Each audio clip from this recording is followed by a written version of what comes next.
Astaghfirullah. Kata Nabi SAW, apabila seorang wanita berusaha menjaga sholatnya, menjaga puasanya, berusaha taat kepada suaminya, menjaga kehormatannya, maka akan dikatakan kepada wanita ini, masuklah kalian dari 8 pintu sorga dari mana kau sukai. Subhanallah. Rupanya seorang wanita masuk sorga itu sebenarnya mudah. Hanya menjaga salat, menjaga puasa, taat kepada suami, dan berusaha untuk menjaga kehormatannya. Itu sudah diberikan hadiah oleh Allah Subhanahu wa ta'ala, masuk sorga dari pintu mana saja yang ia suka. Masyarul muslimin, para pendengar dan para pemirsa yang dimuliakan Allah Subhanahu wa ta'ala. Suatu ketika Ummu Salamah, salah satu istri Nabi sallallahu alaihi wasallam, pernah bertanya kepada Nabi sallallahu alaihi wasallam dan mengatakan, "Ya Rasulullah, ma lana la nudhkar fil Qur'ani kama yudhkarur rijal." Rasul, kami para wanita tidak banyak diceritakan dalam Al-Quran, tidak banyak disebut-sebut dalam Al-Quran sebagaimana laki-laki banyak disebut dalam Al-Quran.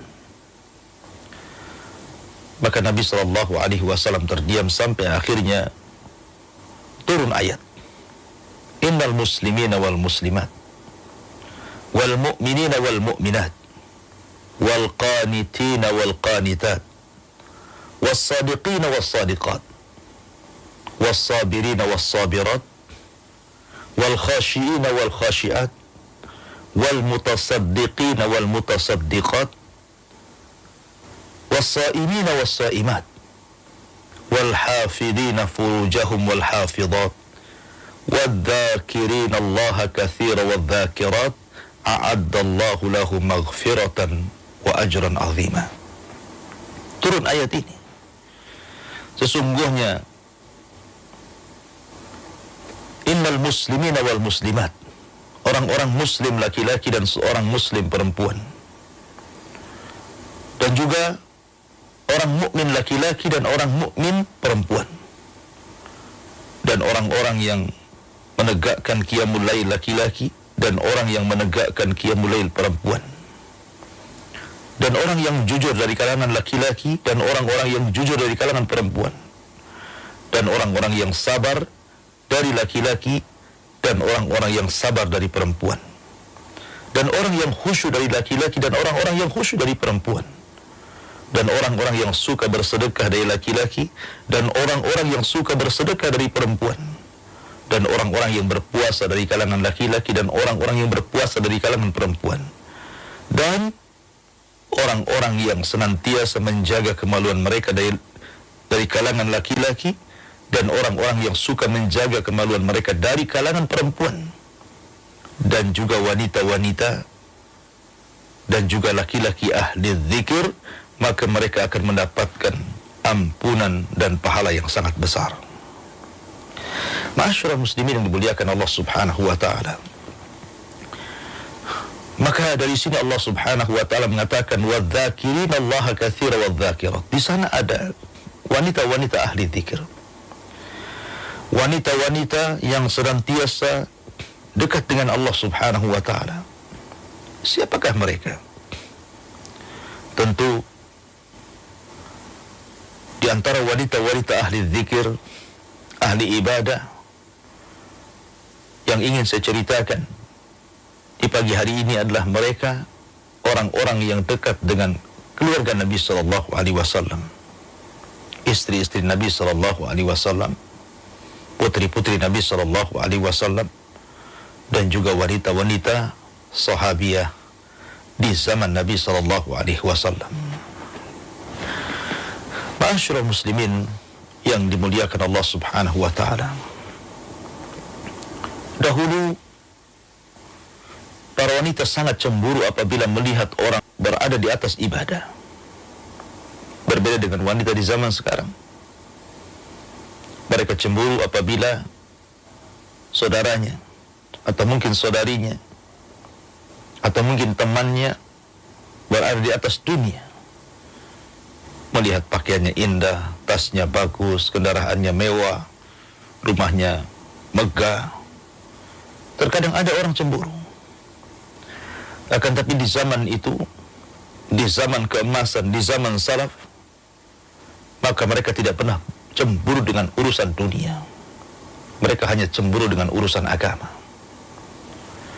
Seperti Saudah bintu Jam'ah radhiyallahu anha, zaujatun Nabi sallallahu alaihi wasallam, cemburu kepada Aisyah radhiyallahu anha karena Aisyah radhiyallahu anha di atas ibadah, di atas ketaatan, ahli zikir, ahli sedekah, ahli ibadah.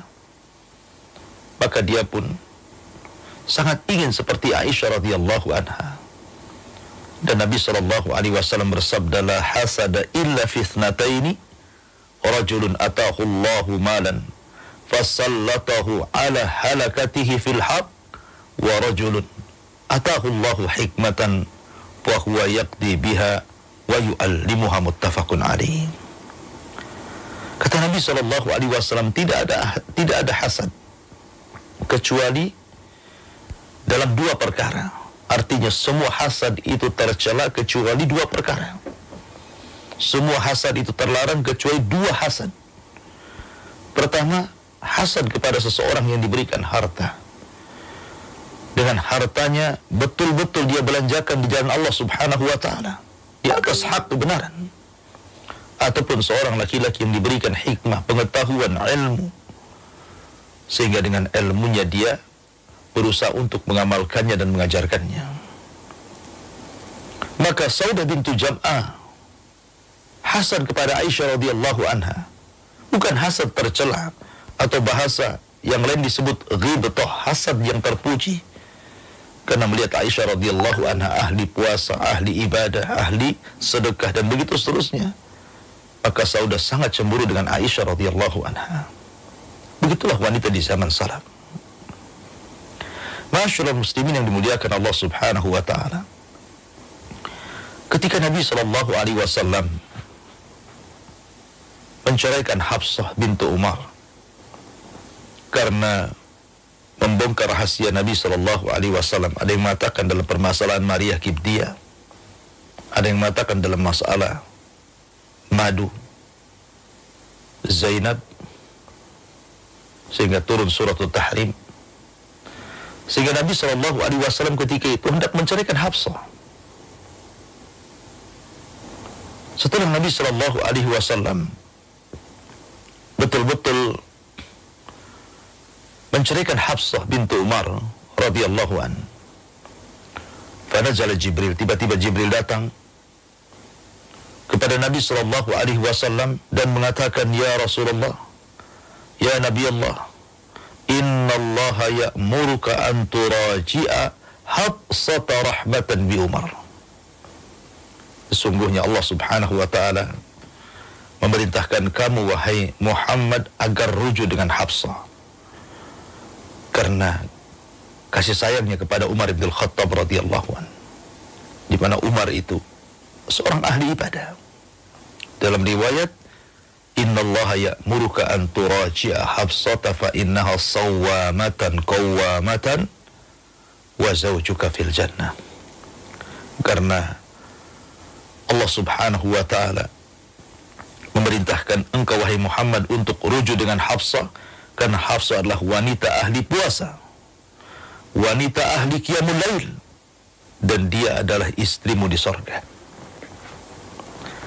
Lihat di sini, di mana Allah subhanahu wa ta'ala merintahkan Jibril agar Nabi SAW tidak lantas kemudian menceraikan dengan tolak bain, tetapi Allah subhanahu wa ta'ala merintahkan Jibril untuk mendatangi Nabi SAW, kemudian mengembalikan Hafsah sebagai istri Nabi SAW karena dua hal. Pertama, karena dia wanita yang sawamah, ahli puasa, dan dia adalah wanita yang qawamah, ahli qiyamul lail. Subhanallah. Begitulah istri-istri Nabi sallallahu alaihi wasallam. Mereka ahli ibadah. Dan mereka layak untuk dijadikan percontohan bagi wanita-wanita setelahnya. Ma'asyiral muslimin, para pemirsa Hang yang dimuliakan Allah Subhanahu wa taala. Suatu ketika Fatimah radhiyallahu anha,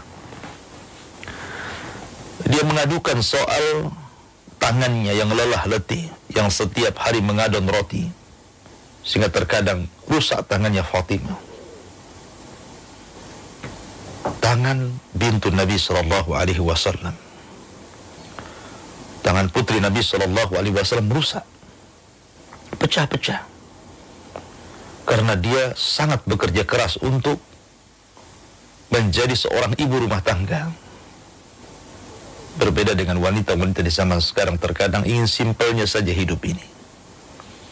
Dia tidak tahu bahwa di balik lelah letihnya seorang istri melayani suaminya, melayani anak-anaknya, menyediakan makanan, minuman, membersihkan rumahnya, itu adalah surga bagi dia. Itulah sebab dia masuk surga. Itulah ibadah-ibadah yang mulia bagi dia. Itu yang dilakukan Fatimah radhiyallahu anha.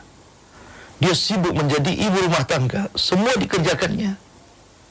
Sampai dia mencari kayu bakar, memotong kayu bakar, mengadon roti, dan begitu seterusnya, sampai tangannya lelah. Sebab itulah dia mengadu kepada Nabi sallallahu alaihi wasallam, ingin mendapatkan pembantu. Berangkatlah Fatimah ini ke rumah Nabi sallallahu alaihi wasallam, ayahandanya. Tapi tidak ketemu. Hanya berjumpa dengan Aisyah radhiyallahu anha. Kemudian dia pun menghabarkan kepada Aisyah maksud tujuannya. Maka ketika Fatimah pergi, Nabi sallallahu alaihi wasallam pun datang. Aisyah menceritakan maksud putrinya Fatimah radhiyallahu anha. Oh, dia menghendaki seorang pembantu. Subhanallah. Tidak mungkin Nabi sallallahu alaihi wasallam menolak permintaan Fatimah. Bukankah dia ajwadun nas, manusia yang paling dermawan kepada orang lain? Tidak mungkin dia bakhil kepada anaknya. Sementara Nabi sallallahu alaihi wasallam adalah rajulun la yakhshal faqra abada. Seorang laki-laki yang tidak akan takut kefakiran karena dia berinfak. Tidak mungkin tidak memberi kepada Fatimah putrinya. Akan tetapi Nabi sallallahu alaihi wasallam hendak memberikan perkara yang jauh lebih mulia, lebih besar, lebih agung dibandingkan hanya sekedar memberikan pembantu. Dia datang kepada Fatimah dan juga Ali radhiyallahu anha, radhiyallahu an, kemudian mendudukkan di hadapan keduanya dulu di hadapan Nabi sallallahu alaihi wasallam. Kemudian kata Nabi sallallahu alaihi wasallam kepada keduanya, Fatimah, ya Fatimah, ya Ali, ala adullukuma ala ma huwa khairun lakuma min khadimin aw khadimah. Wahai Ali, wahai Fatimah, maukah aku tunjukkan kepada kalian berdua sesuatu yang jauh lebih hebat dibandingkan kalian berdua memiliki pembantu laki-laki atau pembantu perempuan? Maka keduanya mengatakan, bala ya Rasulullah, tentu wahai Rasul. Apa itu? Maka Nabi mengatakan, idza awaituma ila firashikuma, idza awaituma ila firashikuma fakabbira 33 wasabbiha 33 wa hamida 33 fahuwa khairun lakuma min khadimin au khadimah. Kata Nabi sallallahu alaihi wasallam, apabila kalian beranjak ke pembaringan kalian hendak tidur, maka jangan lupa baca, bertakbirlah, Allahu Akbar sebanyak 33 kali. Bertasbihlah subhanallah subhanallah 33 kali. Dan bertahmidlah alhamdulillah alhamdulillah sebanyak 33 kali. Itu jauh lebih hebat dibandingkan kalian memiliki pembantu laki-laki atau pembantu perempuan. Subhanallah. Ali radhiyallahu anha menceritakan, "Fama taraktuha ba'da hadha." Aku tidak pernah meninggalkan setelah Rasul bersabda seperti ini. Kemudian dikatakan kepada Ali, "Wala lailatas Siffin," walaupun di malam hari perang Siffin, wahai Ali. Qala, "Wala lailatas Siffin," walaupun di malam hari Siffin, aku tidak pernah meninggalkan zikir ini. Subhanallah. Begitulah Nabi SAW mengajarkan kepada Fatimah. Maka sejak itu Fatimah menjadi wanita ahli zikir. Tidak pernah dia meminta lagi pembantu laki-laki dan perempuan. Setiap malam dia membaca takbir, tasbih, tahmid. Karena itulah yang disabdakan Nabi SAW jauh lebih hebat dibandingkan pembantu laki-laki dan pembantu perempuan. Ma'asyiral muslimin, para pemirsa yang dimuliakan Allah Subhanahu wa taala. Juwairiyah bintu Jam'ah. Juwairiyah adalah zaujatun Nabi sallallahu alaihi wasallam. Namanya Barrah. Dan Nabi sallallahu alaihi wasallam menyebutnya Juwairiyah. Juwairiyah ini terkenal dengan ahli tasbih, ahli zikir, ahli ibadah. Ya. Sampai-sampai suatu ketika Nabi sallallahu alaihi wasallam salat subuh. Dan Juwairiyah pun salat subuh di rumahnya. Nabi SAW ke masjid. Sepulangnya dari masjid, dan itu sudah agak siang, waktu duha, ya. Maka Nabi SAW kemudian pulang. Dilihatnya Juwairiyah masih duduk di tempatnya, tidak bergeming sama sekali. Dan dia terus berzikir, mulai ba'da subuh sampai pulangnya Nabi SAW di waktu duha, sudah siang. Maka Nabi SAW mengatakan pada Juwairiyah, "Maukah kuajarkan kepadamu? Kalau kau baca zikir-zikir ini, maka sebanding dengan zikir yang kau baca dari ba'da subuh sampai waktu duha ini." Maka Juwairiyah mengatakan, "Tentu wahai Rasul." Maka Nabi SAW mengatakan, "Subhanallah adada khalqi 3 marrat. Subhanallah zinata arshi 3 marrat. Subhanallah ridha nafsih 3 marrat. Subhanallah midada kalimatihi 3 marrat." Kata Nabi SAW, bacalah Subhanallah adada khalqi 3 kali, Subhanallah zinata arshihi 3 kali, Subhanallah ridha nafsihi 3 kali, dan Subhanallah midada kalimatihi 3 kali.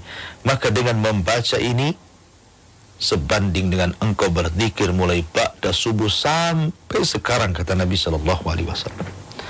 Tapi lihat di sini Juwairiyah, dia lakukan seperti itu hampir setiap hari, karena dia wanita ahli tasbih, ahli zikir. Begitulah Nabi SAW mengajarkan bagaimana istri-istrinya dekat dengan Allah Subhanahu wa taala. Bahkan Zainab bintu Jahsin, saat wafatnya beliau, Aisyah radhiyallahu anha memuji dengan mengatakan, "Sungguh telah meninggal seorang abidah, ahli ibadah, seorang yang ahli sedekah, yang selalu memperhatikan fuqara wal aramil wal masakin wal yatama, yang selalu memperhatikan para janda-janda miskin, orang-orang fakir, anak-anak yatim, orang-orang miskin." Wanita ahli ibadah Zainab. Bahkan semasa hidupnya Zainab pernah membentangkan tali di malam hari. Tali ini dibentangkan dari satu tiang masjid ke tiang masjid yang lainnya. Kemudian Nabi SAW masuk dalam masjid, bertanya, "Ini tali siapa? Ma hadzal habl?" Ini tali siapa? Kata Rasulullah SAW. Maka mereka mengatakan, "Hadza hablun li Zainab." Ini talinya Zainab, wahai Rasul. Kata Rasul, "Ngapain dibentang-bentangkan antara tiang masjid ke tiang masjid yang lainnya?" Maka orang-orang mengatakan, "Idza fatarat ta'allaqat bihi."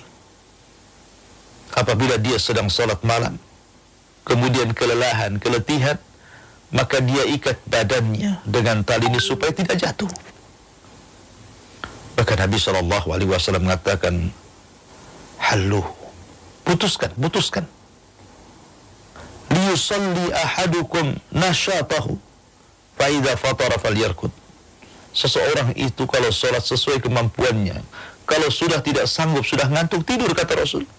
Tapi lihat bagaimana Zainab. Dia memaksakan kehendak untuk sholat malam, dan itu sebelum datang larangan dari Nabi SAW. Berarti Zainab setiap malam seperti itu dia lakukan. Dia tidak pernah tidak pernah lepas daripada qiyamul lail, berzikir, sampai-sampai kalau dia lelah, letih, dia ikat badannya supaya tidak jatuh. La haula wala quwata illa billah. Sampai seperti itu ibadahnya, ahli zikirnya istri-istri Nabi sallallahu alaihi wasallam. Bahkan Aisyah radhiyallahu anha dikisahkan oleh Abdullah bin Zubair, ma ra'aitu imra'ataini qad ajwad min Aisyah radhiyallahu anha wa Asma. Aku tidak pernah melihat dua wanita yang sangat dermawan melebihi Aisyah dan Asma. Kita tahu Aisyah radhiyallahu anha di akhir hidupnya itu buta, disebabkan ketika mudanya dia melihat Jibril alaihi salatu wassalam ketika berhadapan dengan Nabi SAW dalam bentuk dihyatul kalbi. Maka Rasul mengatakan, ya Aisyah, apakah kau melihat dihya? Maksudnya Jibril? Ya. Kata Nabi SAW, engkau akan mengalami kebutaan di akhir hayatmu. Subhanallah. Akhirnya Aisyah pun buta. Ketika dia sudah tua, dia sudah buta itu, dia mencari-cari barang. Apabila dia teraba barang, maka dia katakan kepada pembantunya, ta'ali, kemari kamu. Ini ada barang, tolong sedekahkan kepada si fulan, kepada si fulana. Ya. Kemudian dia cari-cari lagi. Apabila dia teraba barang, dia mengatakan, tolong sedekahkan barang ini. Sampai akhirnya satu isi rumah tidak ada satupun barang lagi yang hendak disedekahkan. Sehingga Aisyah berteriak dan mengatakan kepada khadimnya, kepada pembantunya, carikan untukku barang yang untukku sedekahkan. Kata pembantunya, wahai Ummul Mukminin, tidak ada lagi barang, semua sudah kau sedekahkan. Subhanallah. Sampai seperti itu Ummul Mukminin Aisyah radhiyallahu anha beribadahnya, zikirnya, sedekahnya. Makanya wajar kalau Abdullah ibn Zubair mengatakan, aku tidak pernah melihat dua wanita yang ahli sedekah melebihi Aisyah radhiyallahu anha dan juga Asma bintu Abi Bakrin radhiyallahu anha. Dan banyak lagi kisah-kisah tentang wanita-wanita ahli ibadah, ahli zikir, terutama istri-istri Nabi sallallahu alaihi wasallam dan sahabiah-sahabiah di zaman itu. Namun waktu juga yang memisahkan kita. Insyaallah kita lanjut di lain kesempatan. Kita kembalikan ke moderator, falyatafaddal mashkura. Jazakallah khair Ustaz atas materi yang sudah disampaikan di kesempatan yang berbahagia ini. Kisah-kisah wanita ahli zikir semoga bisa menjadi teladan bagi kita semuanya. Kaum muslimin dan muslimah dimanapun Anda berada di seluruh dunia, disilahkan bagi Anda yang ingin bertanya kepada Ustadz, Anda bisa kirimkan pertanyaan Anda ke 081-803-106-106. Program ini juga disiarkan oleh Radio Canisa FM Palangkaraya. Baik, ada pertanyaan yang sudah masuk nih Ustadz. Ya. Assalamualaikum Ustadz. Waalaikumsalam.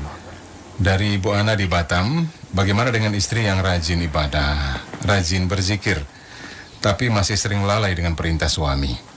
Padahal perintah suami tidak melanggar ajaran agama Islam, hanya perintah biasa.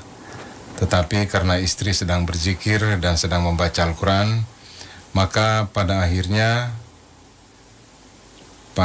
suami yang mengerjakannya sendiri nih Ustaz. Mohon pencerahannya.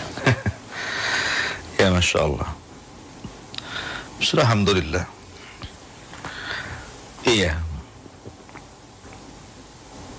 Sebenarnya tanggung jawab seorang istri kepada suami adalah kewajiban kedua setelah tanggung jawab seorang istri kepada Allah Subhanahu wa ta'ala. Artinya perintah suami itu dinomorduakan dibandingkan perintah Allah dan Rasulnya. Tetapi tentu dalam hal-hal yang wajib, bukan dalam hal-hal yang sunnah. Hal-hal yang wajib seperti sholat 5 waktu, kemudian juga puasa Ramadan. Tidak mungkin seseorang istri membatalkan puasa Ramadan untuk melayani suaminya. Jadi hal-hal yang wajib, ya, perintah Allah lebih utama, dan juga perintah Rasulullah lebih utama dibandingkan perintah suami Anda. Tapi dalam hal-hal yang sunnah, maka tidak boleh. Dalam hal-hal yang sunnah, perintah suami dinomorsatukan dan perintah Allah dan Rasulnya dinomorduakan. Makanya Nabi SAW mengatakan, apabila seseorang hendak berpuasa, seorang wanita hendak berpuasa, maksudnya puasa sunnah. Puasa sunnah kan perintah Allah dan Rasulnya, karena perintah itu dua. Ada yang sifatnya wajib, ada yang sifatnya sunnah. Ya. Kalau sifatnya wajib, jangan pernah didahulukan dengan siapapun. Tapi kalau perintahnya sunnah, maka kata Nabi SAW, apabila seorang wanita hendak berpuasa, jangan berpuasa sunnah sementara suaminya masih ada. Suaminya masih hadir di rumahnya, kecuali dengan izinnya. Dikhawatirkan suami menginginkan Anda. Maka dari sini, lihat ibadah yang Anda lakukan. Kalau hanya sekedar membaca Quran, berzikir, kemudian suami menyuruh sesuatu, maka sebaiknya Qurannya ditutup dulu. Zikirnya kan bisa sambil jalan. Zikir bisa sambil jalan kan, sambil mendengarkan perintah suami, melaksanakannya. Anda bisa zikir. Karena zikir itu ibadah yang tidak terlingkupi waktu kapan saja. Sambil jalan bisa, sambil duduk bisa, sambil berdiri bisa. Asal jangan di tempat-tempat yang dilarang, seperti kamar mandi saja. Ya. Jadi sebaiknya jangan sampai kemudian suami yang seperti Anda ceritakan, karena Anda lambat melaksanakan perintahnya, akhirnya dilakukan sendiri. Ya, kalau Anda mendapatkan suami yang ikhlas, ya, seikhlas-ikhlasnya suami, kalau setiap hari Anda seperti itu sikapnya, pasti ada juga rasa dongkolnya kan gitu. Oleh karena itulah maka sebaiknya jangan Anda lakukan seperti itu.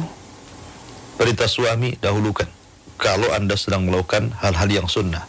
Berbeda kalau Anda sedang melakukan hal yang wajib, tentu perintah Allah dan Rasulnya yang diutamakan. Allahu a'lam bishawab. Syukran Ustaz atas penjelasannya. Semoga bisa difahami oleh penanya Ibu Ana di Batam, dan juga bermanfaat bagi para pendengar Radio Hang, juga pemirsa Hang TV dimanapun berada yang sudah mendengar penjelasan dari Al Ustaz. Baik Ustaz, pertanyaan berikut ini sudah masuk dari Mustika di Singapura. Assalamualaikum Ustaz. Waalaikumsalam warahmatullahi. Kalau saya kesal dengan sikap orang tua kepada saya, apakah saya berdosa? Dan saya kesal dengan sikap mereka kepada saya, apakah hal-hal yang saya lakukan tidak bernilai ibadah nih Ustaz? Berkaitan dengan sikap orang tua yang saya alami. Saya menghadapi orang tua yang selalu tidak mau menghargai dan selalu kurang dengan apa yang telah saya berikan kepada mereka sesuai kemampuan saya. Mereka menghina saya dan bilang anak tak tahu balas budi. Padahal setiap bulan saya selalu memberikan uang hasil kerja saya sesuai dengan kemampuan saya. Bahkan kendaraan pun sudah saya belikan. Tetapi perlakuan yang saya terima seperti itu. Mereka menganggap saya anak yang tidak tahu balas budi. Sekali lagi Ustadz, apakah yang jika saya kesal kepada mereka, yang saya lakukan tidak bernilai ibadah? Mohon pencerahannya Ustadz.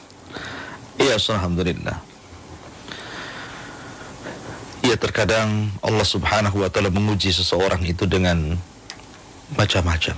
Ada seorang itu diuji dengan pasangannya, ada yang diuji dengan, contohnya Nabi Nuh diuji dengan pasangannya, istrinya. Nabi Lut diuji dengan pasangannya, istrinya. Ada yang diuji dengan putranya, seperti Nuh sendiri diuji dengan putranya Kanaan. Ada juga yang diuji dengan ayahnya, seperti Ibrahim alaihi salatu wassalam, Azar. Ada yang diuji dengan saudara-saudaranya seperti Yusuf alaihi salatu wassalam. Begitulah lingkup keluarga. Bahkan ada diuji dengan paman-pamannya seperti Nabi SAW. Jadi sangat jarang dalam satu keluarga itu semua baik. Mesti ada yang tidak baik satu di antara mereka sebagai ujian. Dan yang paling berat memang ujian dari orang tua. Itu paling berat. Akan tetapi Allah Subhanahu wa ta'ala masih memberikan nikmat kepada Anda. Orang tua masih hidup. Hasan Al-Basri suatu ketika sedang melaksanakan ataupun sedang menyampaikan sebuah ilmu di majelis ilmu, tiba-tiba dia menangis. Salah satu muridnya bertanya, "Ya Imam, wa ma yubkik? Apa yang membuat Anda menangis, wahai Imam?" Kata Imam Hasan Al-Basri, "Wailakum, celaka engkau. Sesungguhnya satu di antara dua pintu yang menyebabkan aku masuk surga sudah tertutup." Maknanya satu di antara dua orang tuanya meninggal dunia. Itu yang membuat aku menangis. Harusnya dua pintu itu terbuka masuk surga. Sekarang tinggal satu pintu yang menyebabkan aku bisa masuk ke dalam surga. Maka kalau Allah Subhanahu wa ta'ala masih anugerahkan kepada Anda hidupnya orang tua Anda, baik yang laki-laki atau yang perempuan atau dua-duanya, maka ini kesempatan. Soal perlakuan orang tua Anda kepada Anda, jangan pernah hiraukan dan jangan pernah masukkan ke dalam hati. Karena kalau seandainya Anda masukkan ke dalam hati, kemudian Anda tersinggung, kemudian Anda sakit hati, dikhawatirkan akan mengarah kepada durhaka. Dan kalau sudah masuk durhaka, maka akan menutup pintu surga. Maka anggaplah apa yang dilakukan orang tua Anda kepada Anda itu sesuatu bahasa yang tidak perlu didengar. Terkadang ada orang-orang tua itu yang, maaf ya, terkadang tidak tahu diri. Anaknya sudah berusaha sebaik mungkin berbuat baik kepada orang tuanya sesuai kemampuannya, tapi juga terkadang tidak dihargai sebagai balasan berbuat baik kepada anak, kepada orang tuanya. Anda orang tua harus beruntung dengan punya anak seperti ini. Berapa banyak orang tua yang kemudian punya anak-anaknya kurang ngajar jauh lebih dibandingkan anak-anak Anda. Ada yang sampai menghina, memaki, bahkan tak jarang saya mendengar berita anak membunuh orang tuanya itu. Tapi Anda masih diberikan nikmat oleh Allah. Anak Anda masih bisa bantu, masih bisa ngirim duit, masih bisa memberikan kehidupan. Ini kan nikmat. Ya. Tapi ada juga seorang anak diuji dengan orang tuanya, walaupun sudah bagaimanapun caranya membantu orang tuanya, tetap saja dianggap salah di mata dia. Dan itu justru ladang pahala bagi Anda. Itu ladang pahala. Anda sedang diuji kesabarannya. Kesabaran dari perangai buruk orang tua Anda. Maka saya sarankan, tidak usah dipedulikan. Orang tua mau ngomong apa saja, mungkin bahasa kita, ya, sudah jangan didengarkan, tetapi kewajiban Anda tetap laksanakan. Teruslah semakin hari semakin baik membantu orang tua. Tidak perlu diungkit-ungkit apa yang sudah Anda lakukan kepada orang tua. Dan mengharaplah pahala dari Allah Subhanahu wa ta'ala, seraya berdoa agar orang tua dibukakan hati hidayahnya, sehingga dia mau bersyukur dan mensyukuri nikmat yang Allah anugerahkan kepada dia. Sedikit banyak itu merupakan anugerah dari Allah. Oleh karena itulah maka banyak-banyak berdoa, ya. Kemudian teruslah jangan berhenti untuk berbakti kepada orang tua, dan jangan masukkan apapun yang dikatakan orang tua kepada Anda. Kewajiban Anda hanya berbuat baik kepada orang tua Anda. Wallahu a'lam.